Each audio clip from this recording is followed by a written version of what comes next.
everybody, and welcome to the Jerusalem Connection. We have a special guest with us. It is Dana Arschin of the HMTC, and I'm going to let her explain those letters to you. But in our continued effort to connect with our Jewish community members and as well as our continued effort to supporting Israel, we want to make sure that you all have as much information that you can to educate yourself, your families, and your networks on what the Jewish people are going through and have gone through and how we can be a support mechanism, a champion for them, and continue to help all of the society learn to be aware of our history and connect at a personal level. So, Dana, we are so happy that you had the time to join us. Dana is a prolific storyteller. And what I mean by that is she produces videos, Emmy Award winning videos, and she works with the museum in Nassau County, as well as just social media posts that are so informative and touching. So we're going to talk about those things so that you can learn to find them and share them yourselves. Dana, please let us know a little bit about yourself and your history and how you've gotten involved in this important work, because I know it is very personal to you.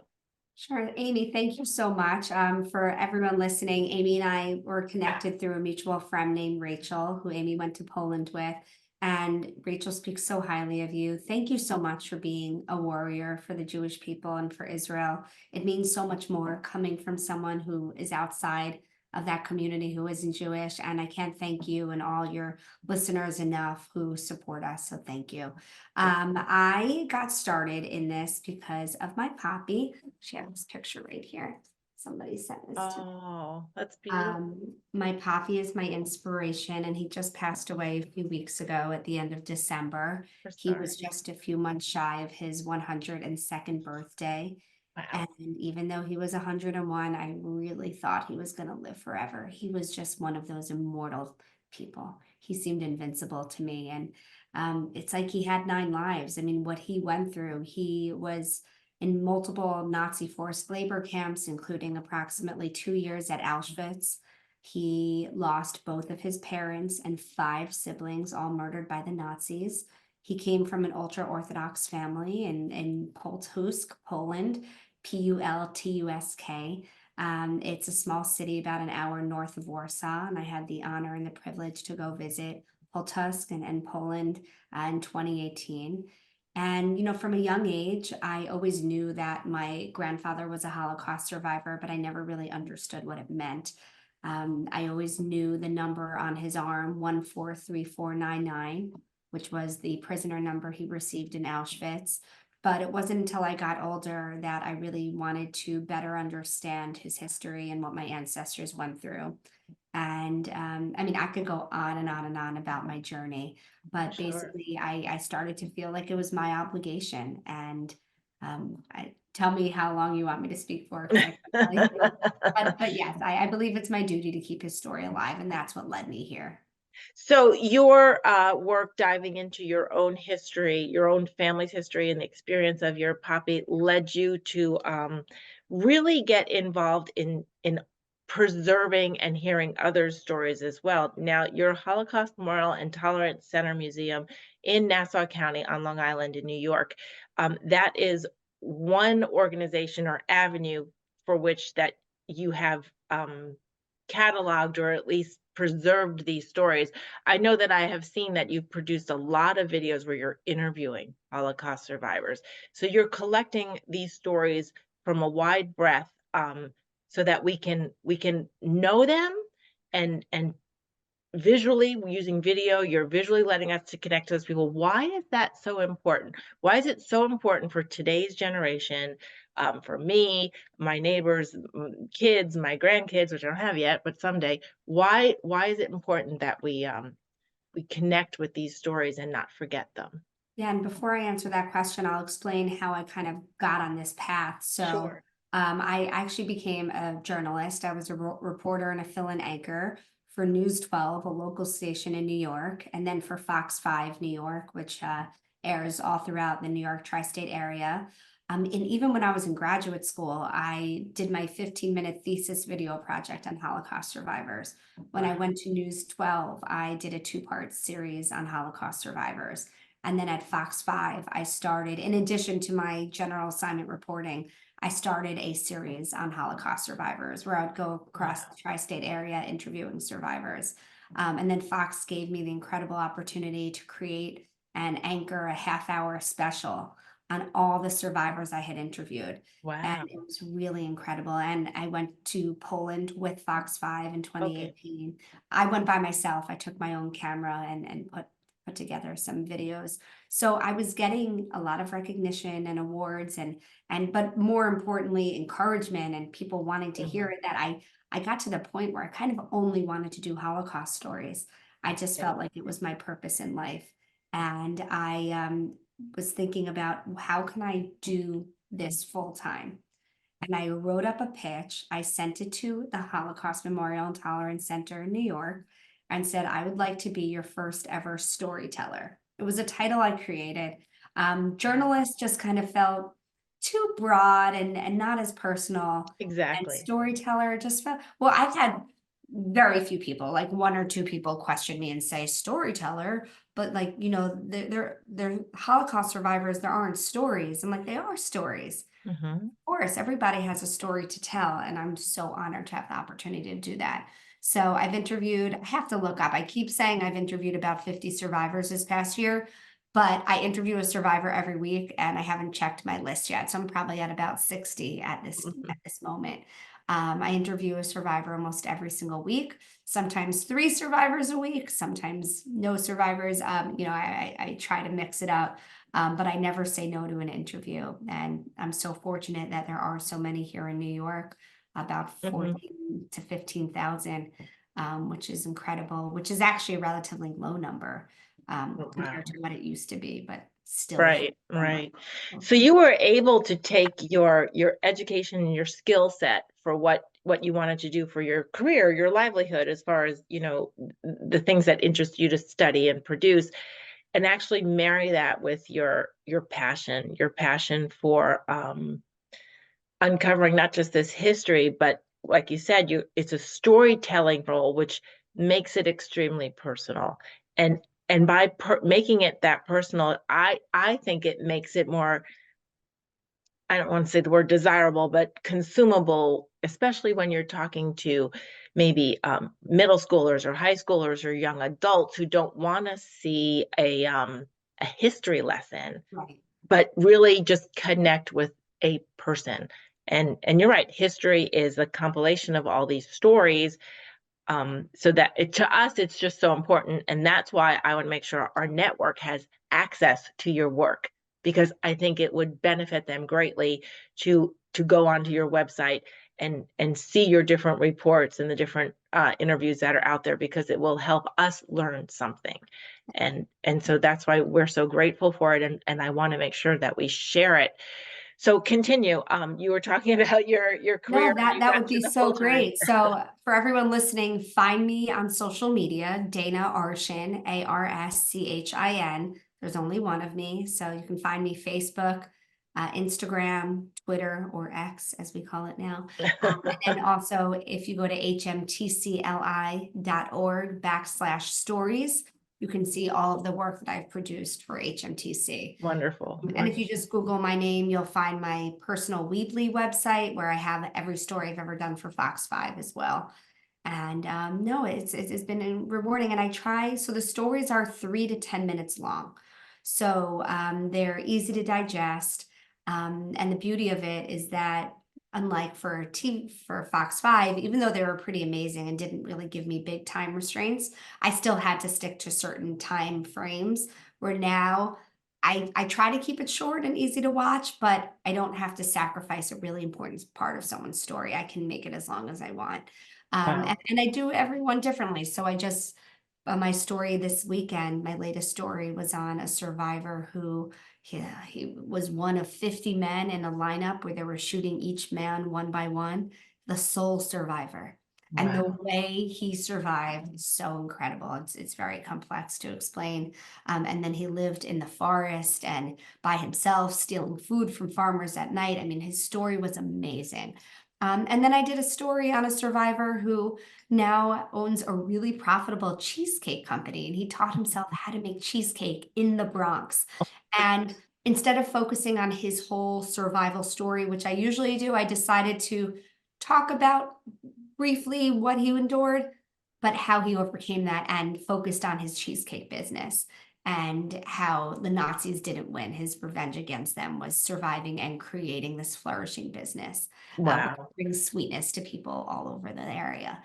So every story I kind of tackle a different angle, whether it's just profiling them completely and what they went through, or finding, some interesting tidbit that I think the viewer might be able to relate to. So I feel so privileged. I mean, to hear these stories firsthand, it's amazing. I shoot, write, narrate, and edit all of them by myself. So each story takes me about 4 months to do. I'm Wow. really type A. I don't want anyone touching my work. I just, when I was at Fox, I had the best editors and the best team, but I would drive them crazy. I'm like, can you add a dissolve here and do this and there?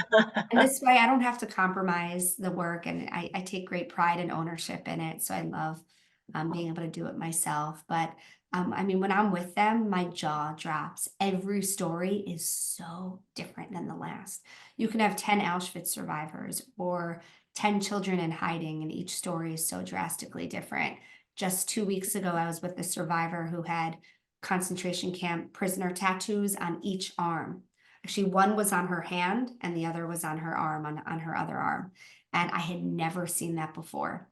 And Wow. she had a typical number from Auschwitz. And then she had KL, which stands for concentration lager, concentration camp in German. And I had never seen that before. And I looked it up, and it was a very tiny camp.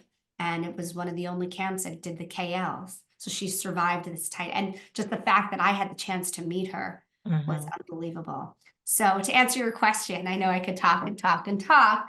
Why should people hear these stories now? So what I say in almost all my interviews is, number one, we are among the last generation of survivors. You're not going to have a chance to hear these stories in, realistically, we always say 10 years from now, there will be no one left. It's hard to say. The youngest survivors were born right as the war was starting or ending.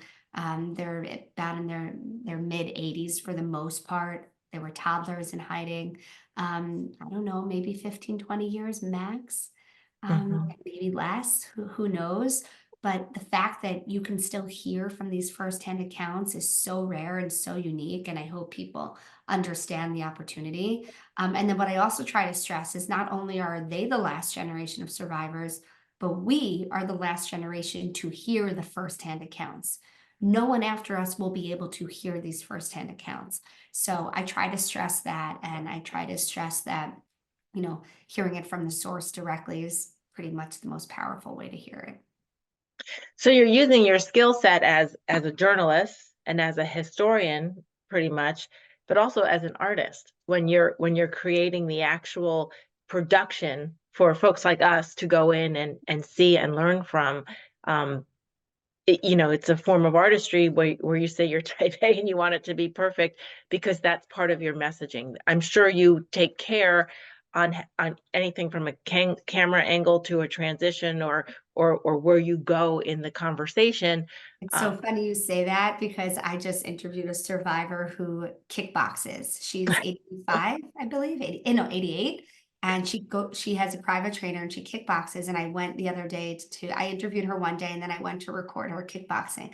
And I got on the floor, literally laying on my back underneath.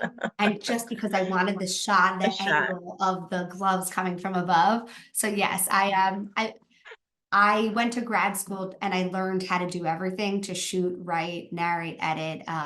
So it's great, but I'm always trying to be more advanced, and I watch hours of YouTube tutorials on editing techniques. So yeah, nobody would have patience to work with me. So it's better that I work by myself. That's great. That's great. And as I mean, one of our missions at the Jerusalem Connection is to connect the Christian community with the Jewish community, especially in this post-October 7 period of just horror that Jews globally are facing. And we want to be supportive and we want to be comforting. So one of the things I encourage our network to do is learn as much as you can about the Jewish people, and so you can empathize. Is there anything that you would like to share with our network that we should know, or how we can help just be a comfort and a supporter, whether it's to the Jewish community or survivors that may be in their area regionally? If there's resources to look to, of course, going to your a website at your museum also may provide resources. Yes, and actually, as you said that, I'm pulling up my speech from last night because I spoke to a group of African American and Jewish community members who came together to honor MLK and to also join forces and learn how we can support each other and defend each other. And there was an MLK quote that I concluded with. And I said, history will have to record that the greatest tragedy of this period of social transition was not the strident clamor of the bad people, but the appalling silence of the good people. And I concluded with that because it is so easy. You could be a really good person, but you're a bystander who doesn't speak up. It is so important that you speak up, especially as a non-Jewish person. Your voice means so much more because we always feel, the Jewish people, like we're the only ones defending ourselves and speaking up for ourselves. And what we're seeing now across the world in terms of anti-Semitism is truly reminiscent of what we were seeing in Mhm. in Europe leading up to the Holocaust. You know, this is how the Nazis didn't come to power overnight. You know, it took years and years and years for them to be elected and then to slowly build their agenda. And good people stood by and let it happen. So Exactly. just speaking up on social media, just because you can have one follower who you influence, or seeing an act of anti-Semitism in the street and approaching them and informing them or educating them, or just trying to break it up. However, you can use your voice that is comfortable for you, is safe for you, would mean everything to us. That's excellent advice. And that's one more reason why I'm going to make sure that our followers have the access, they'll have the links in our notes to your sites so that they can follow you and repost your important work as a form of using their voice to share information with their network. Dana, we are so happy to have met with you today, and hopefully we can have you on again as you accomplish more great things. And we will continue to pray for the Jewish people and pray for Israel and do whatever we can to support the work you're doing. And thank you for, again, just thank you for enlightening us with your work and your passion. Thank you, Amy. I can't thank you enough. You are truly amazing. I hope we get to meet in person one day, and I That would would be love to work wonderful. with you and come back again. Thank you. And thank you to everyone who listened to my rant. I can go on and on and on. Clearly, I'm very passionate about this, as you are. You sure are, and we just enjoy it, and that's why we're so glad you could come on. Thank you. Well, Shavua Tov. Shavua Tov. חי, עוד אבינו חי, עוד אבינו, עוד אבינו, עוד אבינו חי, עוד אבינו חי, עוד אבינו חי, עוד אבינו, עוד אבינו, עוד אבינו חי. עם ישראל, עם ישראל, עם ישראל חי. עם ישראל, עם ישראל, עם ישראל חי. עם ישראל, עם ישראל, עם ישראל חי. עם ישראל, עם ישראל, עם ישראל חי.